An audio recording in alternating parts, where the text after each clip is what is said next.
Hey, what's up? This is Marcus with Machine City Audio, and I got my hands on the Uno drum from IKMultimedia.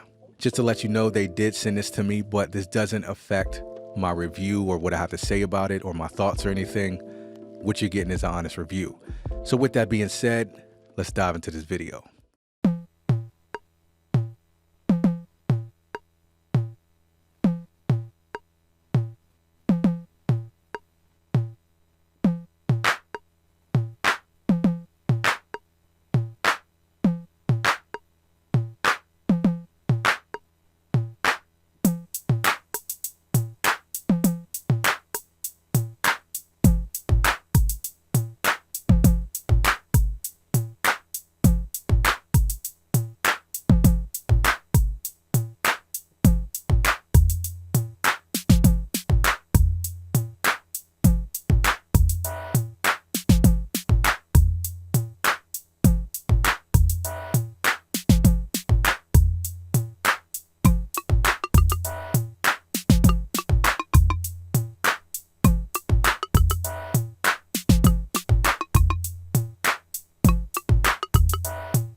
All right, so we're going to talk about the pros and the cons of the Uno drum, but the first thing we're going to talk about is the pros.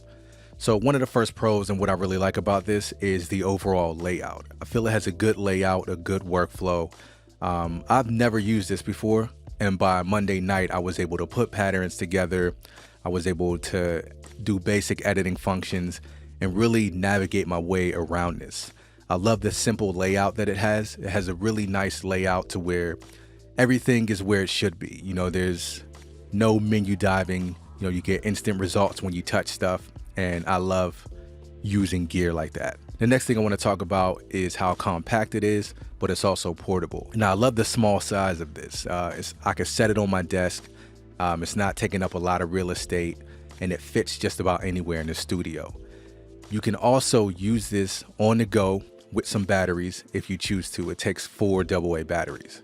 So I like the fact that you don't have to be tied to a computer all the time if you don't want to. All right, next up is the syncing capabilities. Now, super easy to sync up with Ableton. I haven't had any issues as far as it going out of timing. It's been super tight. I've had issues in the past with other drum machines where it didn't stay on time. So sometimes it would stay up, sometimes it wouldn't. But I haven't had any issues with this. The syncing has been tight with Ableton. And the last thing I want to talk about is the overall sound. I feel like for this drum machine and being as small as it is, it has some nice features. It has a really nice sound, and you get 10 libraries on top of that of different sounds. So it comes loaded with the factory sounds, but you can also use the 10 kits.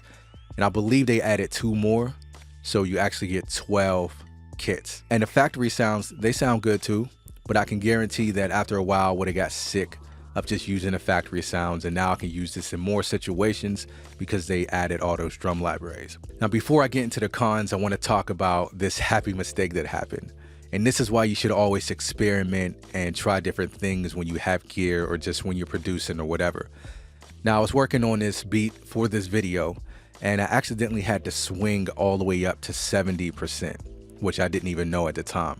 And so I started playing around with it, and I noticed you get this little nice kind of MPC swing to it, you know? And if you add some compression and some drive, you can get a little dusty boom bap drums going on, which I didn't know you can do. Now, that also depends on what kit you're using as well. So for this example, I'm using the DMX Crew kit, and that's one of the free kits that you get. Highly recommend checking that out. But let's get into this example.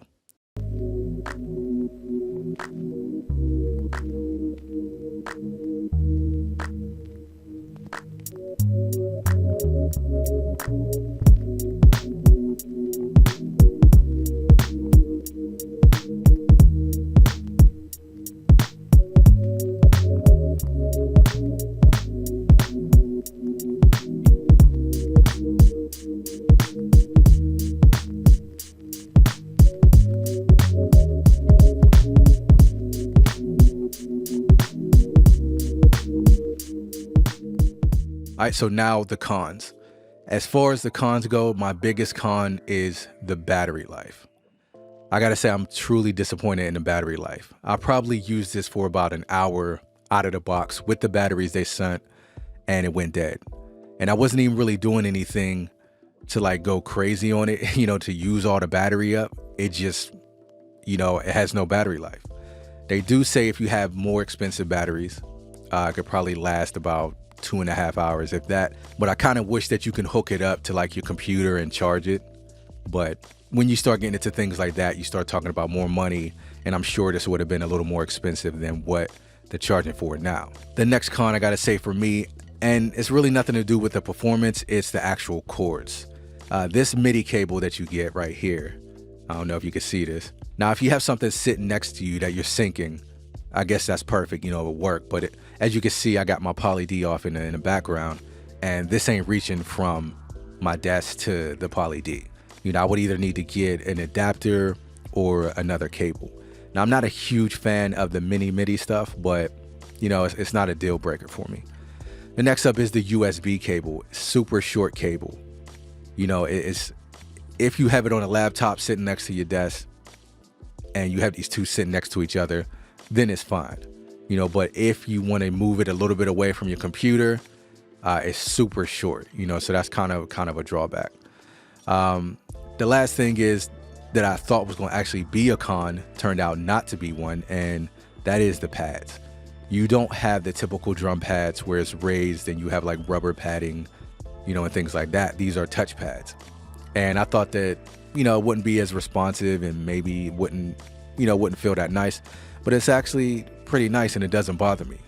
And I haven't had any misfires. They work really well. They're really responsive.